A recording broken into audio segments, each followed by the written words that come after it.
Assalamualaikum warahmatullahi wabarakatuh.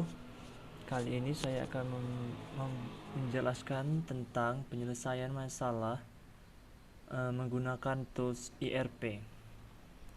Baiklah, di sini saya mengambil studi kasus analisa dan perancangan sistem informasi sekolah dengan menerapkan konsep Enterprise Resource Planning yang ada pada SMP Negeri 1 Kuala Cenaku, Kabupaten Indragiri Hulu. Latar belakang. Teknologi informasi berkembang saat ini sangat diperlukan oleh berbagai pihak, salah satunya oleh pihak instansi sekolah. Persaingan antara instansi pendidikan saat ini mendorong untuk setiap sekolah agar dapat memberikan layanan yang sebaik-baiknya, termasuk penyediaan informasi. Globalisasi dunia pendidikan menuntut setiap sekolah untuk mendapat mengelola informasi dengan baik, sehingga membutuhkan masing-masing pihak yang berkepentingan dapat terpenuhi dengan cepat dan tepat. Teknologi informasi dapat mengotomatisasi proses pengelolaan informasi dari mulai memasukkan informasi, menyimpan, dan memperbaikinya setiap saat sehingga setiap orang bisa mendapatkan informasi terbaru dan melakukan analisis dengan mudah. Demikian pula yang ingin mendapatkan informasi yang ingin dilakukan oleh SMP Negeri 1 Kuala Cenaku ini. SMP Negeri 1 Kuala Cenaku adalah salah satu sekolah yang cukup lama berdiri di Kecamatan Kuala Mulia, Kabupaten Indragiri Hulu, dan juga merupakan salah satu sekolah yang cukup berprestasi. Namun, semua kegiatan yang dilakukan pada saat ini masih bersifat manual atau belum terkomputerisasi. Data-data yang ada tidak tersimpan dengan baik, sehingga data-data sering hilang dan informasi yang diinginkan kadangkala tidak akurat atau tidak sesuai. Sehingga sering terjadi sikap saling menyalahkan antara pihak-pihak yang bersangkutan. Dengan adanya teknologi informasi saat ini diharapkan dapat membantu mempermudah proses kerja dalam pengelolaan data dan informasi. Untuk itu perlu dirancangnya sebuah sistem informasi.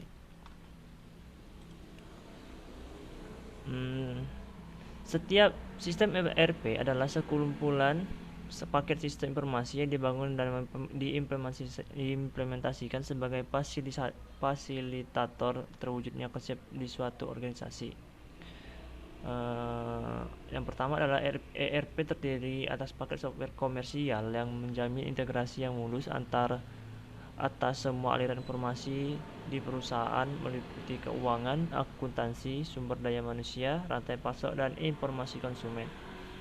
Yang kedua, ERP terdiri atas paket software komersial yang menjamin integrasi yang mulus atas semua aliran informasi di perusahaan, meliputi keuangan, akuntansi, sumber daya manusia, rantai pasok, dan informasi konsumen.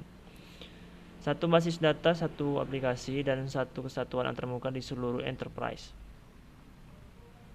Selanjutnya adalah tabel metodologi penelitian, analisa, dan perencanaan sistem informasi sekolah dengan menerapkan konsep ERP.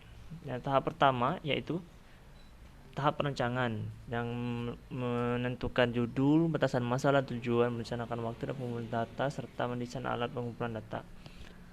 Hasil atau tools yang digunakan adalah jadwal kerja dan observasi.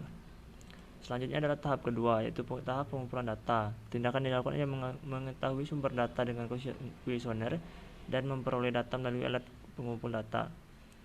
Serta hasil atau tools yang digunakan ialah wawancara dan studi pustaka serta proposal. Selanjutnya ada tahap ketiga, yaitu tahap analisa. Tahap analisa ini memiliki satu sistem, yaitu analisa sistem lama bagian akademik.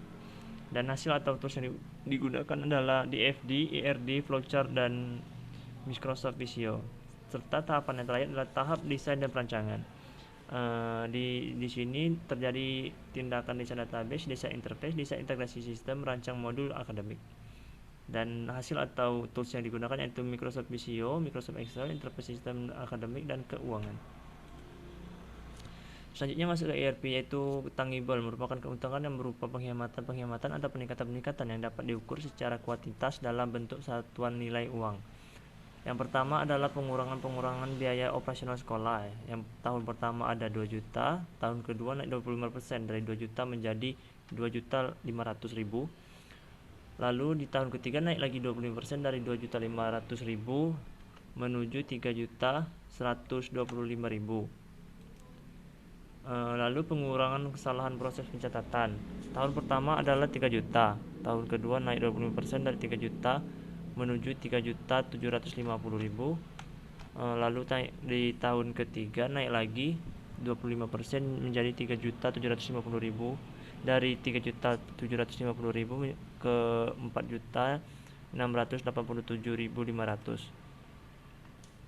Lalu ada penghematan waktu aktivitas sekolah. Pada tahun pertama ada 5 juta, tahun kedua naik 25% dari 5 juta menuju 6.250.000, dan tahun ketiga naik 25% lagi dari 6.250.000 menuju 7.812.500. Dan yang terakhir terhitung total dari keuntungan tangible, yaitu tahun pertama ada 10 juta rupiah untungnya, tahun kedua ada 12.500.000 rupiah, dan tahun ketiga ada 15.625.000 rupiah.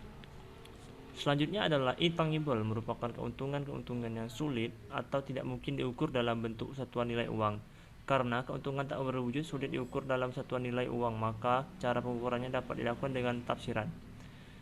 Keuntungan yang pertama itu peningkatan iptek, mutu pendidikan atau mutu sekolah. Pada tahun pertama keuntungan yang didapatkan adalah 2.500.000. Tahun kedua naik 25% dari 2.500.000 menuju 3.125.000. Lalu tahun ketiga naik 25% dari 3.125.000 menuju 3.906.250. Dan yang terakhir adalah peningkatan kepercayaan dan profesionalitas dalam dunia pendidikan.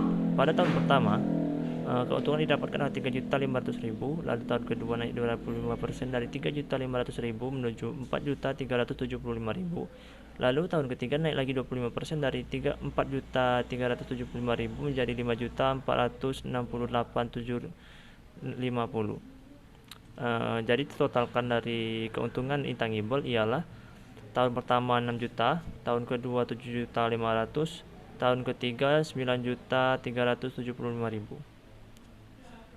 Itulah penjelasan yang dapat saya sampaikan.